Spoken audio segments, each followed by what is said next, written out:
नमस्कार, एस्ट्रो तक में आप सबका बहुत बहुत स्वागत है। मैं हूं प्रवीण मिश्र।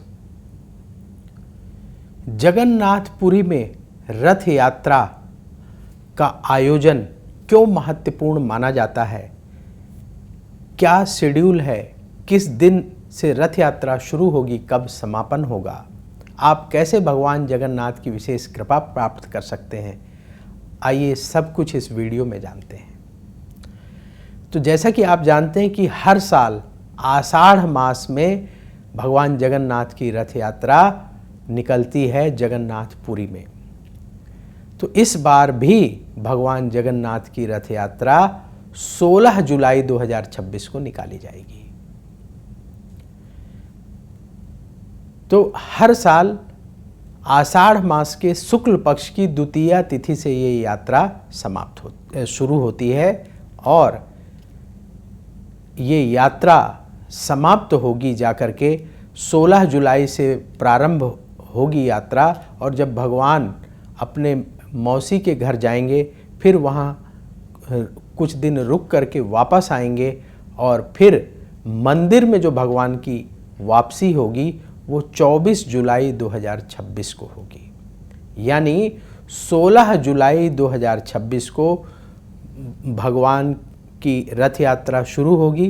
अपने मंदिर से भगवान अपने भाई बलभद्र और बहन सुभद्रा के साथ गुंडीचा मंदिर के लिए प्रस्थान करेंगे और 24 जुलाई 2026 को बहुड़ा यात्रा, जिसे भगवान की मुख्य मंदिर में वापसी की यात्रा कहा जाता है, तो वहाँ बहुड़ा यात्रा के नाम से इसे जाना जाता है। इस दिन भगवान वापस आते हैं।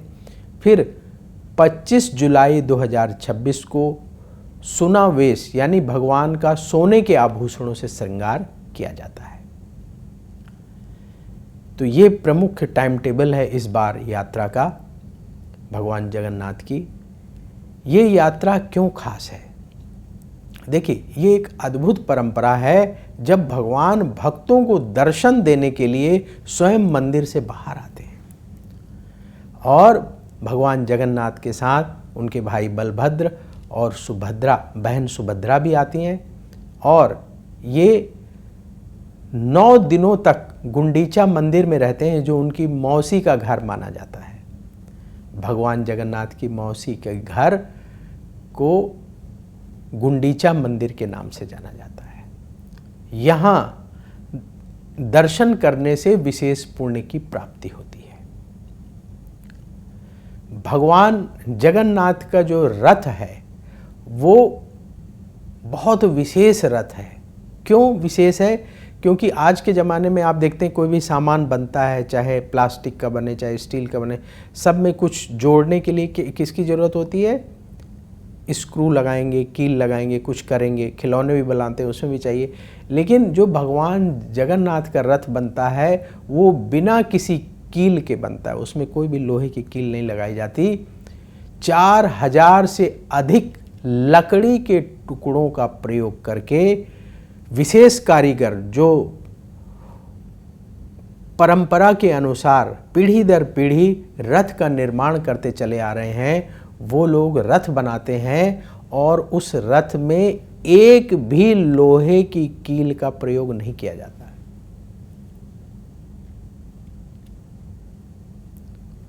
यानी सोचिए कितना अद्भुत विज्ञान होगा कि बिना लोहे की कील का प्रयोग करके रथ तैयार कर दिया जाता है। और एक बड़ी महत्वपूर्ण रस्म होती है, उस रस्म को कहते हैं छेरा पहरा रस्म। इसमें क्या होता है कि पुराने ज़माने में राजा हुआ करते थे, तो अभी जो उन राजाओं के वंशज हैं, पुरी के जो राजाओं के वंशज हैं, तो उन्हें पुरी के गजपति कहा जाता है, गजपति राजा। ऐसे राजा, पीढ़ियों से ये परंपरा चली आ रही। तो जो वर्तमान पीढ़ी में राजा हैं वो सोने की झाड़ू से रथ के आगे सफाई करते हैं। ये बहुत बड़ा संदेश होता है कि राजा भी सफाई करते हैं, यानी भगवान के सामने सब एक समान है। तो इसीलिए इस रथ यात्रा को देखने के लिए दुनिया भर से लोग जगन्नाथपुरी पहुंचते हैं। आप रथ यात्रा के दर्शन करिएगा, सैकड़ों की संख्या में लोग रथ यात्रा में शामिल होते हैं। रथ को खींचने के लिए होड़ लगी रहती है और जो मुख्य मंदिर से गुंडीचा मंदिर की जो दूरी है वो लगभग 3 किलोमीटर है और इस 3 किलोमीटर में आपको सिर ही सिर दिखाई देंगे। लोग रथ को खींचने के लिए, जगन्नाथ यात्रा में शामिल होने के लिए इतनी भारी संख्या में शामिल होते हैं।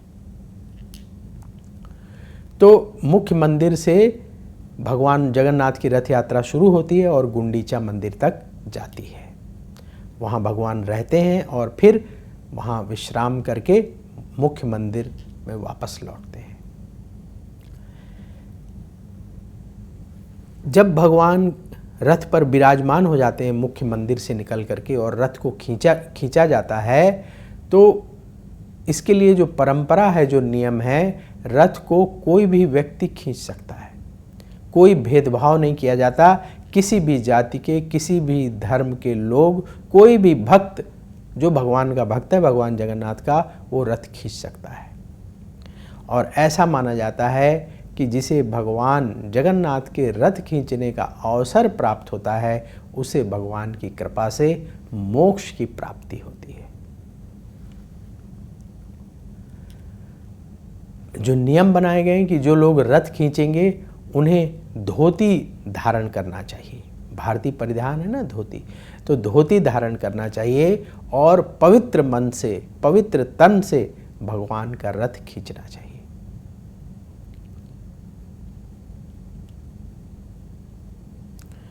तो बहुत सारे भक्त वहाँ जाते हैं, रथ यात्रा में शामिल होते हैं, रथ खींचने का उन्हें अवसर मिलता है और ये कहा जाता है कि कम से कम 3 कदम रस्सी पकड़ करके रथ को खींचें, चलें और फिर इसके बाद रस्सी दूसरे को दे दें, क्योंकि बड़ी भीड़ होती है। तो 3 कदम अवश्य चलना चाहिए। तो आपको भी अगर सौभाग्य मिले तो भगवान जगन्नाथ की रथ यात्रा में अवश्य शामिल हो।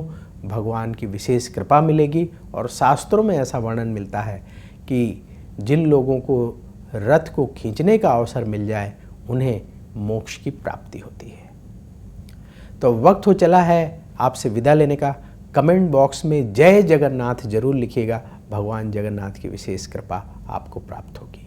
तो बोलिए जय जगन्नाथ। अगर आप मुझसे जुड़ करके अपनी समस्याओं का समाधान चाहते हैं और चाहते हैं कि आपकी समस्याओं को ज्योतिष के माध्यम से सुलझाया जाए, तो आप हमसे संपर्क कर सकते हैं, जुड़ सकते हैं एस्ट्रो तक पर।